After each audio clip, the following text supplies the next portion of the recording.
오늘도 주님 은혜가 여러분과 함께 하실 줄로 믿습니다. 우리가 예수를 믿고 하나님의 자녀가 되면서 우리의 운명도 바뀌었고 무엇보다도 우리의 본질이 이제 내 원래의 본질을 찾아가게 되었죠. 이어림 교수라고 하는 분이 그가 살아생전에 어떤 이야기를 하신 적이 있는가 하면 모든 인생은 다 천재다 그렇게 말을 했어요. 모든 사람은 다 천재라는 거예요. 그런데 이렇게 천재로 태어났는데 학교에 감으로써 선생님들이 자꾸 아이들을 억눌러 가지고 천재를 둘째로 만들고 또 직장에 가면 상사들이 이 천재를 갖다가 그 조직 문화 속에서 둔재로 만들어 버리고 세상 환경이라고 하는 것이 그렇게 천재로 태어난 모든 사람들을 평범한 둔재로 다 만들었다는 거예요. 그러다 보니까 한 길만 향해서 뛰어가다 보니 360명이 뛰어가게 되면 어떻게 돼요? 등수가 나올 수밖에 없잖아요. 그래서 1등부터 360등까지 항상 그 순서가 나온다는 거예요. 그러니까 1등에 이른다라고 하는 건 이건 정말 기적 같은 일이고 그 1등에 이르지 못한 사람들은 항상 그 뒤처짐에 대한 절망과 낙담 때문에 인생에 대해서 용기와 소망을 갖지 못하고 살아간다 이 말이죠. 그러니까 이어림 교수가 눈에 했던 말은 뭐고 하면 자기 길로 달려가라. 360도 자기 길이 다 따로 있다. 당신들은 천재다.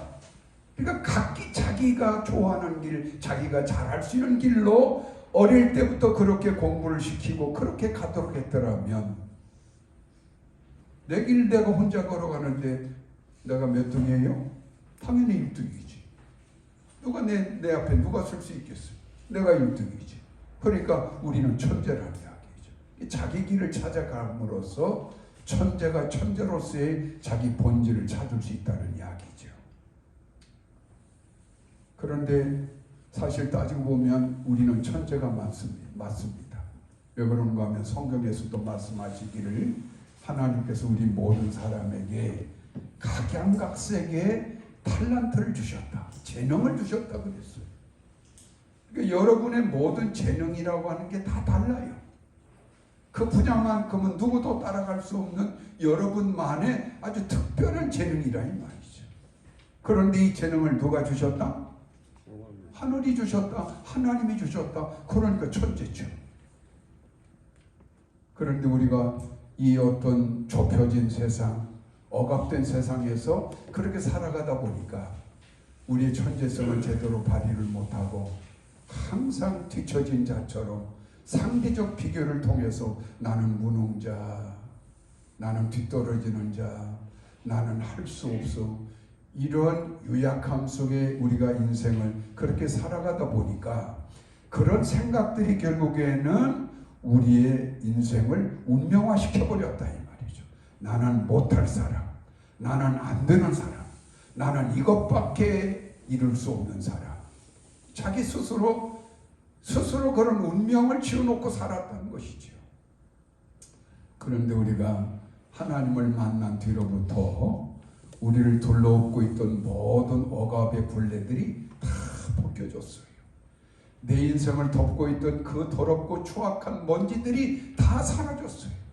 우리가 입고 다니던 그 추한 꼴의 옷들이 어느새 다 벗겨지고 하늘의 아름답고 거룩한 새 옷들로 우리는 갈아입혀졌어요.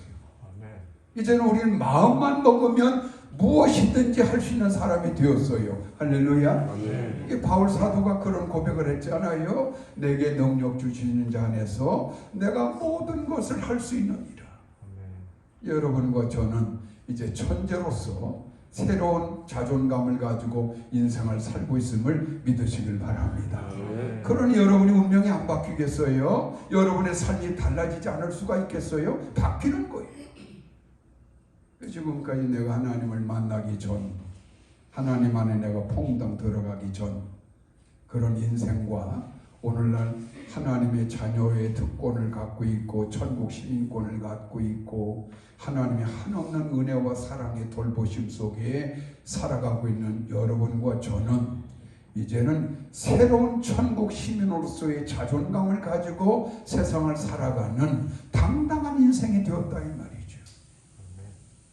이제 이렇게 우리는 새 사람이 되었어요. 오늘 에베소 5장 8절부터 14절에서 뭐라고 되어 있습니까? 어디 8절 한번 읽어볼까요? 자, 8절 시작. 너희가 전에는 어둠이더니 이제는 주 안에서 빛이라 빛의 자녀들처럼 행하라. 이제 하나님 나라의 권속이 되었고 하나님의 특수한 은총 안에 머물러가는 빛의 사람이 되었으니까 다시는 옛날에 그 어둠의 길을 그런 생활을 해서는 아니 된다. 그래서 오늘 말씀 가운데 특별히 뭐라고 말씀했는가 하면 그 10절 한번 읽어보겠습니다. 10절 시작. 주를 기쁘시게 할 것이 무엇인가 시험하여보라. 이제는 우리가 지난 한 해 동안 내 인생을 내가 어떻게 살아왔나, 그저 근근히 내 육신에 먹는 문제, 마시는 문제, 입는 문제 이런 것들에 얽매여서 우리가 얼마나 유초한 삶을 살았는가를 한번 돌아볼 필요가 있어요. 그리고 이제 새해를 이제 맞이하게 되고 이제 이 지난 해를 마감하는 이 시점에 우리가 새로운 다짐과 결심을 하고 살아가야 되겠는데 그게 뭔가 하면 내가 어떻게 해야 나를 이렇게 큰 구원의 은혜 안에서 내 자존감을 회복해 만들어 주신 나를 천재로서의 길을 걷게 만드신 우리 주님을 어떻게 해야 기쁘게 할 것인가. 이제 이런 마음을 가지고 새해를 향하여 나가야 할 줄로 믿습니다. 그래서 오늘 우리가 우리 주님을 기쁘게 하는 좋은 습관, 우리가 정말 늘 생활처럼 가지고 나가야 될 하나님의 자녀로서의 좋은 습관을 가져야 되겠는데 그것의 첫째가 뭐냐? 오늘 성경에서도 말씀했죠. 너희가 이제는 빛의 자녀가 되었으므로 이제는 빛의 자녀답게 행동하고 말하고 생활함으로써 빛의 열매를 맺어가라. 그래서 어디 9절 한번 읽어보겠습니다. 시작. 빛의 열매는 모든 착함과 의로움과 진실함이 있느니라. 이제 빛의 자녀답게 우리가 거룩함과 진실됨과 착함과 의로움에 합당한 길을 이제는 걸어가야 돼. 옛날로서 우리는 충분해요. 옛날 주의 길을 서슴없이 걸어 다녔고 그 어둡고 음침한 그런 상황 속에서 거기에 걸맞게 누추한 인생을 살아갔던 걸로 우리는 충분합니다. 이제는 더 이상 그 길을 걸어가서는 안 돼요. 이제는 빛의 자녀답게 정말 하나님이 원하는 그런 거룩의 변화된 삶의 길을 우리는 걸어가야 된다 이 말이에요. 할렐루야. 아멘. 지난 주일날 오후 예배를 끝나고 우리 교우들 몇 분과 함께 저기 붕어섬을 놀러 갔다 왔어요. 그 출렁다리, 그게 하도 방송에 많이 나오고 그래가지고 거기를 한번 가보자 해서 가서 차도 마시고 그 출렁다리도 좀 걷기도 하고 참 재미있더라고. 그래가지고 이제 돌아오다 보니까 벌써 날씨가 어둑어둑해지더라고. 그래서 이제 그 붕어섬에서 이렇게 전주로 오는 길에 그 산길로 오는데 그 어둑어둑한 그 산길 도로에 저만큼에서 무슨 새카만 물체 하나가 터벅터벅 걸어오는 거 있는 걸 봤어요. 봤더니 조그만 강아지 한 마리가 걸어오고 있는 거예요. 그냥 정처 없이 걷고 있는 거예요. 그런데 보니까 그냥 털이 얽히고 설키고 그냥 엉망의 그 모습으로 며칠 굶었는지 모르지만 빼짝 야윈 채로 강아지 한 마리가 털레털레 걸어오더라고.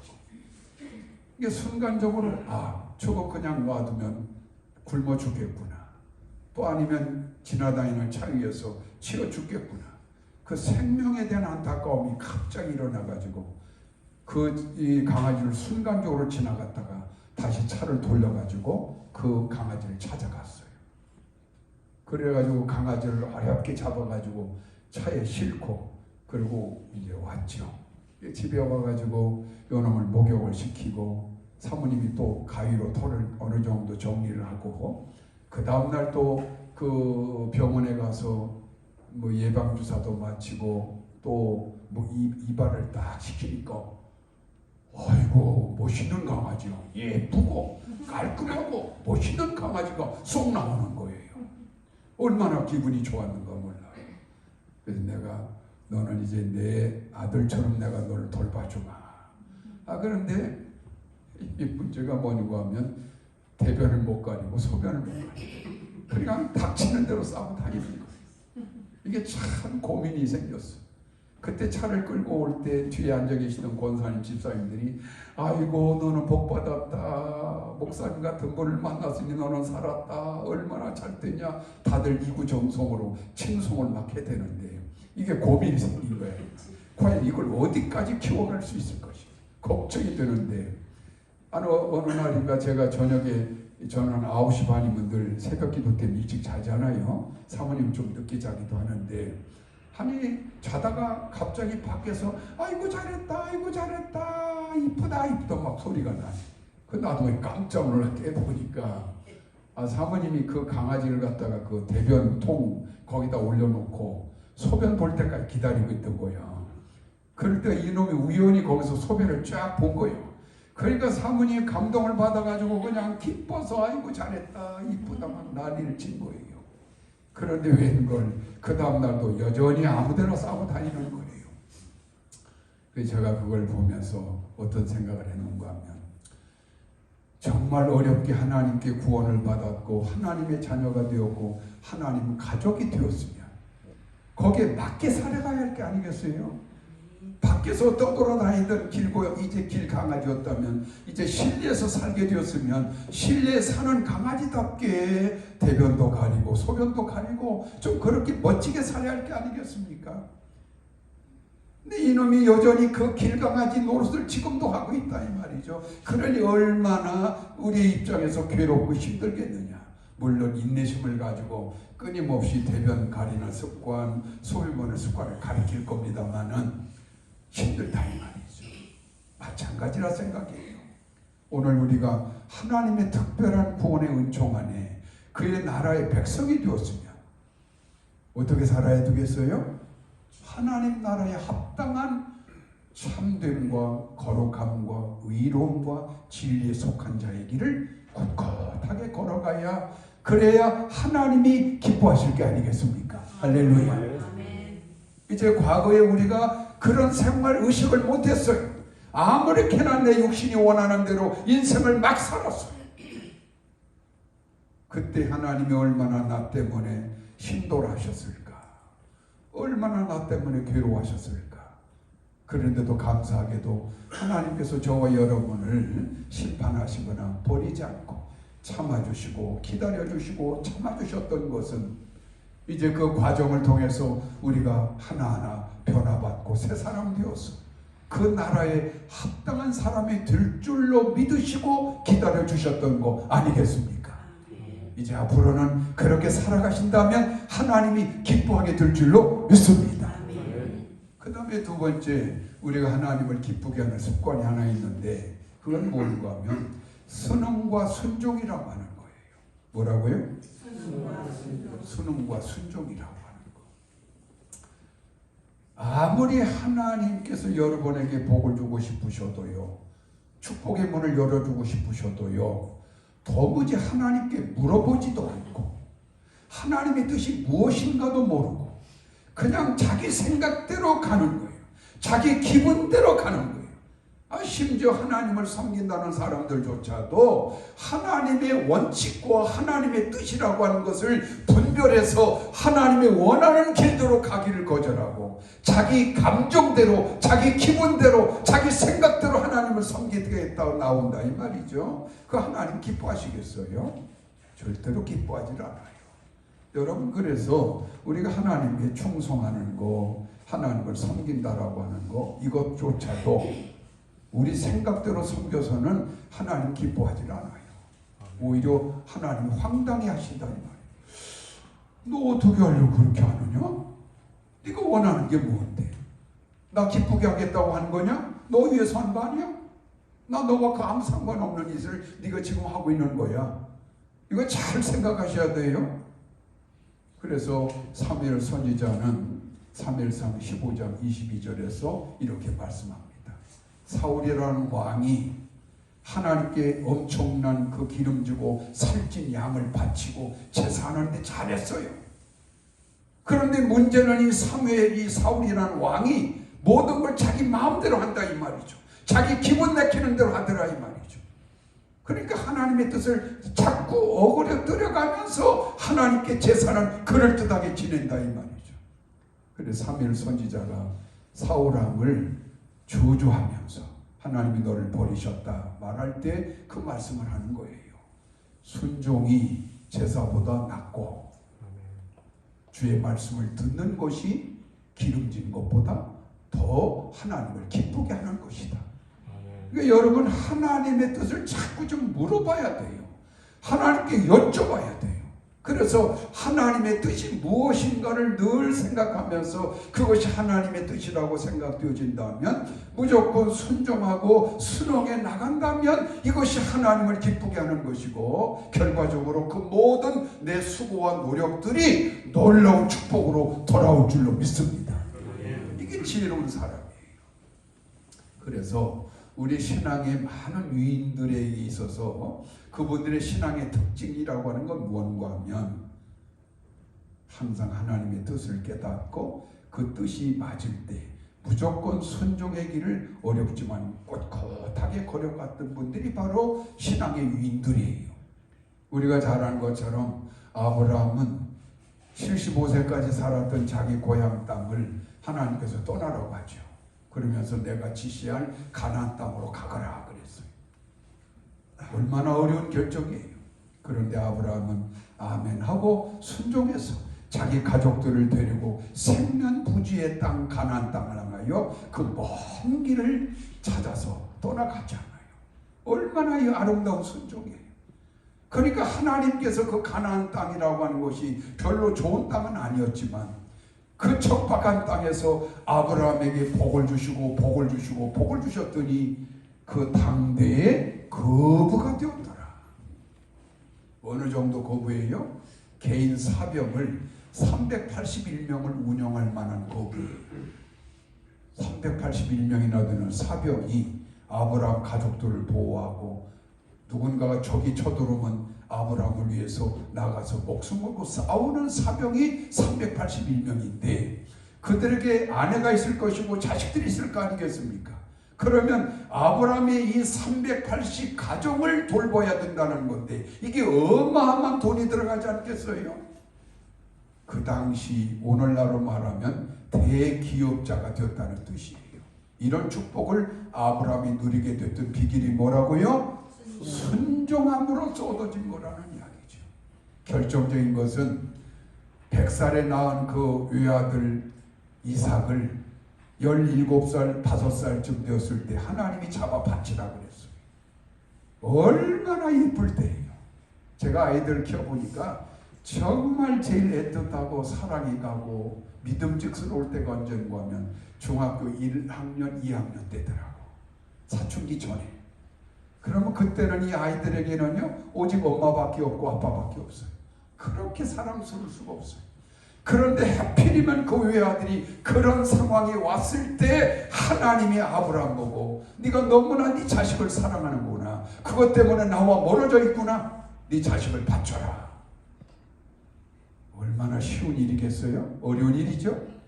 그런데 아브라함은 고민하고 괴로워하면서도 결국에는 주신 분도 하나님이시니 가져갈 분도 하나님이시다.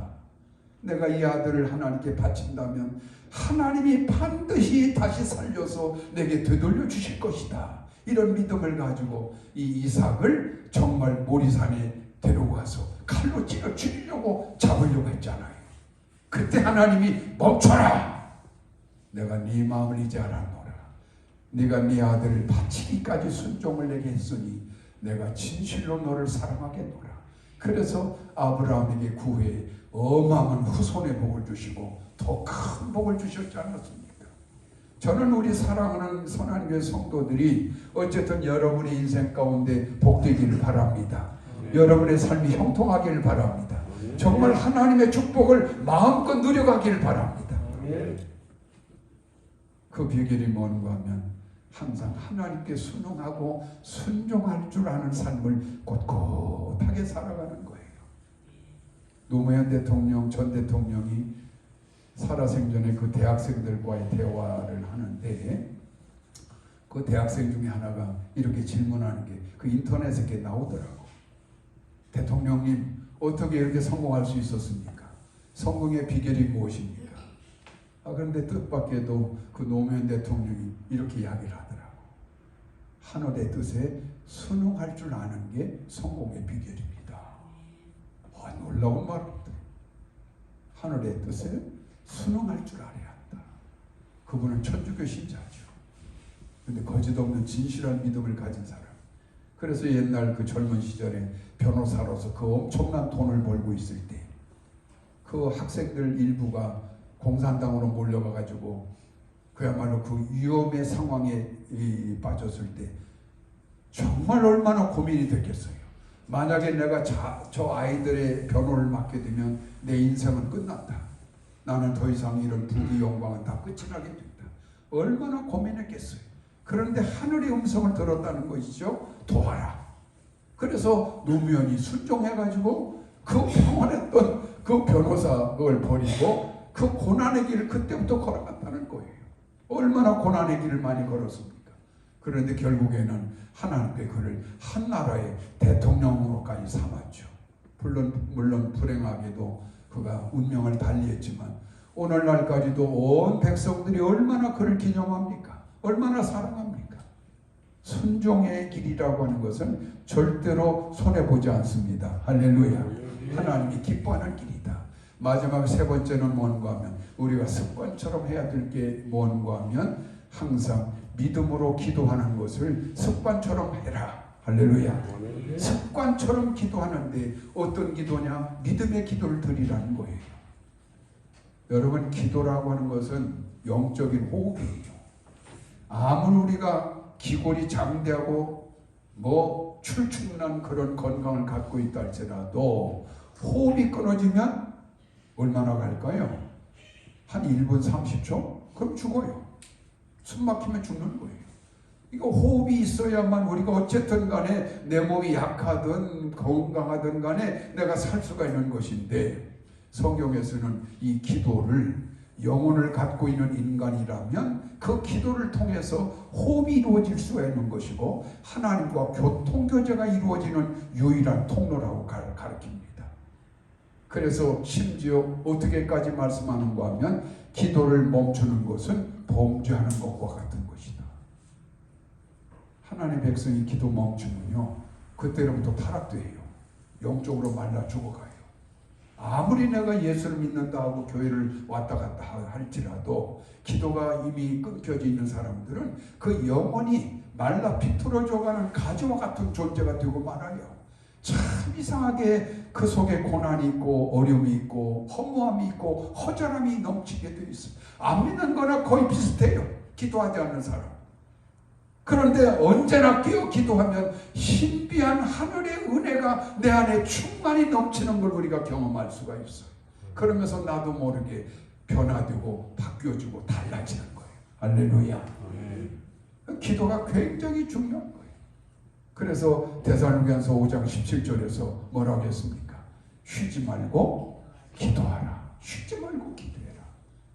그래서 많은 신앙의 위인들의 특징은 언제나 깨어 기도했다는 것이죠. 예수님도 날마다 새벽 기도했잖아요. 제가 옛날에 20대 때 목회를 하는데 제가 28살 때부터 담임 목사를 했어요. 담임 전도사부터 담임 목회를 했어요. 그 쉬운 일이 아니죠. 대개는 다 어느 큰 교회 가서 전도사 생활하고 부목사 생활하면서 배워가면서 하는 건데 저는 20살, 28살 때부터 단독 목회를 지금까지 해왔어요. 그러니까 새벽 기도를 빠지면 안 돼. 죽으라고 해야 돼. 그런데 그 어린 나이에 얼마나 잠이 쏟아지겠어요. 이게 새벽에만 일어나려면 죽게 했겠어. 너무 힘들어. 그래서 나도 모르게 새벽에 일어나면서 어떤 놈이 새벽 기도 만들어가지고 이렇게 사람을 힘들게 하나 그랬는데 나중에 알고 봤더니 예수님이 그러신 분이래. 그러니까 새벽 기도를 해야 돼. 그래서 그걸 알고 난 다음부터는 지금까지 한 번을 새벽기도 받지 않고, 물론 인간이니까 실수할 때가 종종 있겠죠. 그렇지 않은 나는 지금까지 정말 오랜 세월 동안 이 새벽기도를 하고 있고, 제가 요즘도 늘 기도하는 건 뭐는가 하면, 하나님이 저로 하여금 만약에 100살까지 살게 하신다면 100살까지 새벽기도 잃지 않게 해주십시오. 저는 그 기도예요. 할렐루야. 왜 그럴까요? 그만큼 기도가 중요한 걸 알기 때문에 그런 거예요. 그런데 오늘 우리가 이렇게 늘 습관적으로 기도 생활을 하는데, 이 기도를 하긴 하는데 그냥 기분대로 아무렇게나 아무 생각 없이 기도하는 것은 안 되죠. 반드시 하나님이 지금 내 기도에 귀를 기울이고 계신다. 내 기도를 지금 하나님 듣고 계신다. 하나님이 기도에 대해서 반드시 양단 간의 결정을 내려주실 거라고 하는 믿음을 가지고 늘 기도하는 습관을 들여야 돼요. 할렐루야. 그러니까 짧은 시간을 기도하든 긴 시간을 기도하든 간에 믿고 구하라 이 말. 그래야 그 모든 것이 응답으로 나타날 때, 아, 이게 하나님의 은혜라고 하는 것을 우리가 알게 되는 거예요.